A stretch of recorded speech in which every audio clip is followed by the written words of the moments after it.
Operation सिंदूर भारत की तरफ से अंजाम दिया गया और बहुत ही सफलतापूर्वक इसे पाकिस्तान के ऊपर एयर स्ट्राइक करके जब अंजाम दिया तो भारतीय सेना पर हर किसी को गर्व हुआ। लेकिन विपक्ष द्वारा सवाल उठाए जा रहे हैं ऑपरेशन सिंदूर को लेकर। साथ ही जो अभी अनिल चौहान जो सीडीएस हैं भारत के, उन्होंने एक इंटरव्यू दिया। उस इंटरव्यू के अंदर उन्होंने ये बात स्वीकार करी कि कुछ नुकसान हुआ है और हालांकि युद्ध होते हैं तो दोनों तरफ नुकसान होता है, लेकिन 6 विमान गिराए गए ऐसा कुछ भी प्रमाण नहीं है और यह गलत है। उन्होंने पाकिस्तान को गलत ठहराया।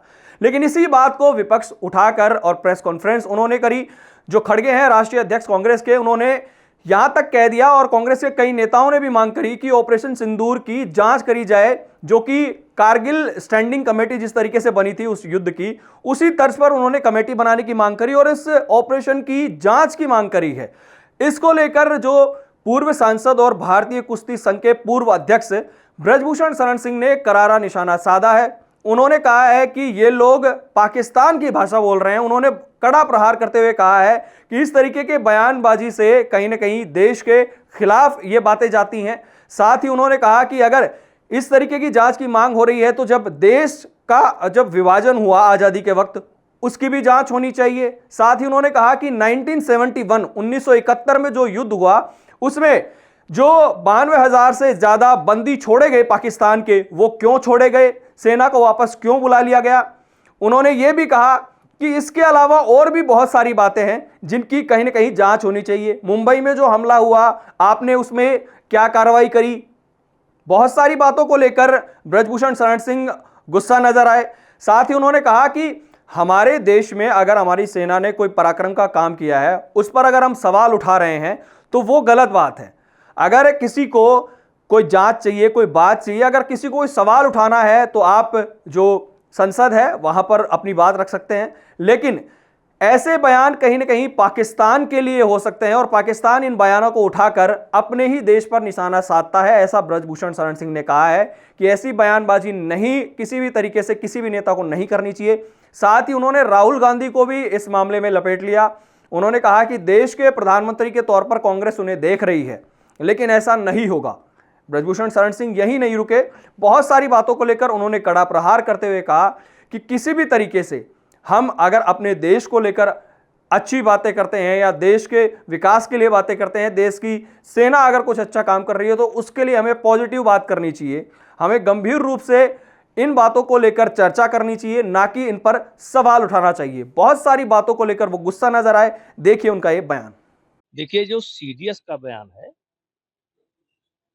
वो एक प्रक्रिया के बारे में है कि वो प्रक्रिया हमारी स्लो चल रही है और चूंकि इनका माइंड कांग्रेसियों का पहले से ही देश के खिलाफ है और इसलिए ऐसा बयान ये देते हैं। और मैंने पहले भी कहा था कि इनके बयान से सबसे ज्यादा खुशी की लहर पाकिस्तान में दौड़ती है। जांच तो इस बात की भी होनी चाहिए कि कांग्रेस ने हिंदुस्तान का बंटवारा क्यों किया। क्या इस मुसलमानों को इस देश से एक तरीके से निकाला गया और एक अलग देश बनाया गया और जो समस्या दिखा करके इन्होंने ये काम किया था उस समस्या का समाधान नहीं हुआ, खून खराबा भी हुआ। तो उस समय इनके पास ऊपर क्या दबाव था कि इस देश के टुकड़े इन्होंने कर दिया। अब जांच तो ये भी होनी चाहिए कि नेहरू जी ने सेना क्यों वापस बुला ली। जांच तो ये भी होनी चाहिए कि 71 में कौन सी परिस्थिति थी कि 92,000 सैनिक बंदी बनाने के बाद इन्होंने छोड़ दिया।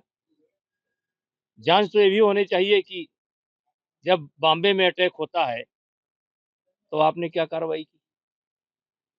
देखिए, ये ऑपरेशन सिंदूर एक सफल ऑपरेशन था और अगर कोई ये माने कि युद्ध होगा तो नुकसान नहीं होगा, युद्ध होगा तो नुकसान होगा और दोनों पक्ष का होगा। लेकिन ये भी सत्य है कि कोई जनहानि इस युद्ध में हमारी नहीं हुई है। भारत की तुलना में कम से कम 10 और 90 का अंतर है जितना बड़ा नुकसान पाकिस्तान का हुआ है। और अजहर मसूद के करके हमारी सेना ने ऑपरेशन किया और मसूद रो पड़ा और पूरे दुनिया में कह सकते हैं या पूरे पाकिस्तान में हाहाकार मच गया, तो वो चीज़ उनको नहीं दिखलाई पड़ रही है। इनको केवल अपनी कमी दिखलाई पड़ रही है और ये कमी क्यों देखना चाहते हैं? क्या ये पाकिस्तान को खुश करना चाहते हैं? आप देखिए इनके बयान जो भी बयान आते हैं, वो भारत को कमज़ोर करने वाले, भारत कमज़ोर है ऐसा दिखाने का बयान आता है। देखिए, राहुल गांधी इस देश के कभी प्रधानमंत्री नहीं हो सकते, कभी नहीं हो सकते, क्योंकि हर आदमी का एक विज़न होता है कि हमारा रास्ता क्या है। आज तक राहुल गांधी का रास्ता क्लियर ही नहीं है। वो कठपुतली हो गए हैं, टुकड़े-टुकड़े गैंग की, जो पुराने कम्युनिस्ट की विचारधारा थी उसकी और वो वही भाषा बोलते हैं जो पाकिस्तान की अच्छी लगे और राहुल गांधी इस देश के प्रधानमंत्री नहीं हो सकते हैं। वैसे राहुल गांधी प्रधानमंत्री हो भी जाएँ, मान लीजिए, तो देश का बँटवारा तो अब संभव नहीं है। देश का बँटवारा तो अब संभव नहीं है। लेकिन अगर इनके हाथ में आ जाए तो बेच देंगे।